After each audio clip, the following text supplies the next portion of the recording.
Everything that is happening in this war has been done before.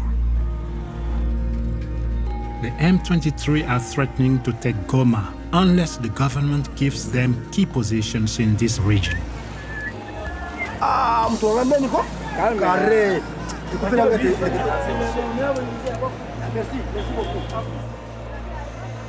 It's no coincidence that these rebellions occur near our borders.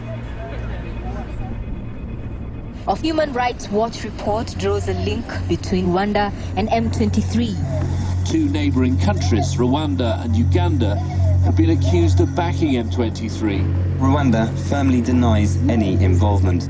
There is no evidence, there are no facts, because it is not happening.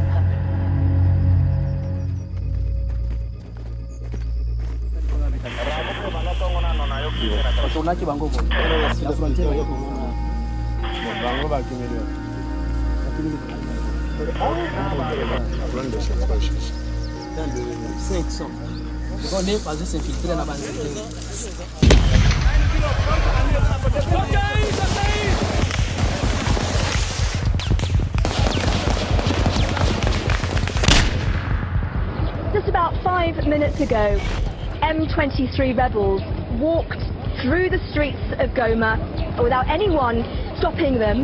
They have definitely had outside help. Government troops retreated and UN peacekeepers stood by watching. The Congolese National Army has seen a catastrophic collapse in morale over the last few days in particular. The head of the land forces was fired for allegedly covertly backing the rebels. M23 rebels left the city they had conquered 12 days ago. In return, the government must agree to listen to and address the rebels' grievances. Everything will be okay if they agree to the demands. If President Kabila or anybody else provokes us, we will be back. People have lost trust in their government and the United Nations' ability to protect them. In regards to the international community, a stranger will never find you a solution in your own country.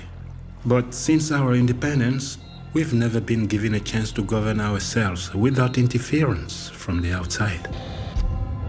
June 30th, 1960, independence comes to the Belgian Congo. King Baudouin himself flies to the capital city of Leopoldville to break the bonds that have linked his country and its African colony for 75 years. L'objectif que nous poursuivons, c'est la libération du Congo du régime colonialiste. C'est l'émancipation totale du pays. Lumumba, the first prime minister of Congo, was a nationalist. But the Americans thought he had communist tendencies.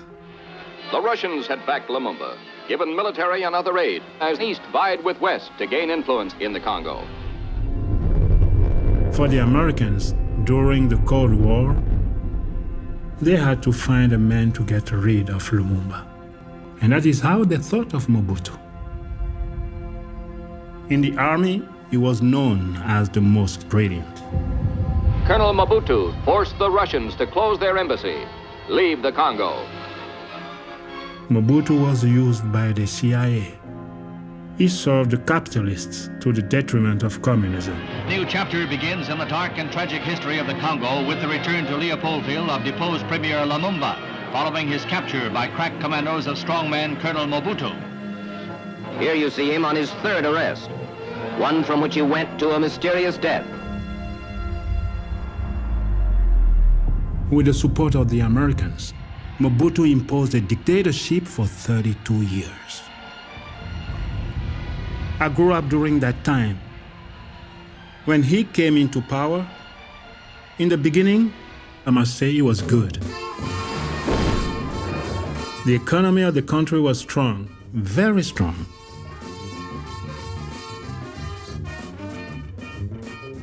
The Congo produced many university graduates, and the world respected many of these Congolese. At least in those years, Congo was still moving forward a bit. Then, all of a sudden, he rebaptized the Congo with the name of Zaire. A République du Zaire!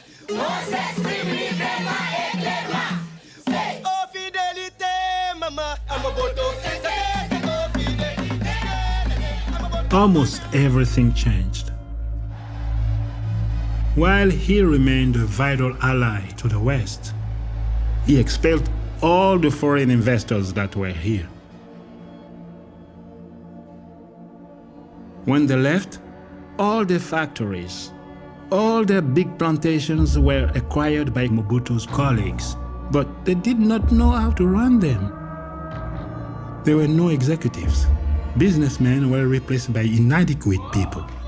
Money was embezzled. And where there's corruption, development can't exist.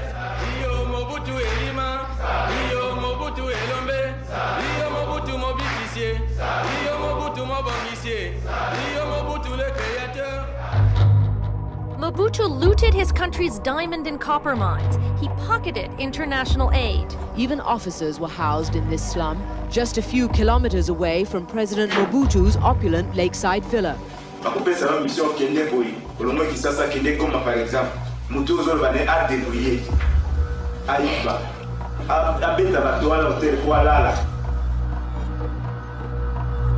That same system of corruption has become a Congolese tradition, and it is even worse today.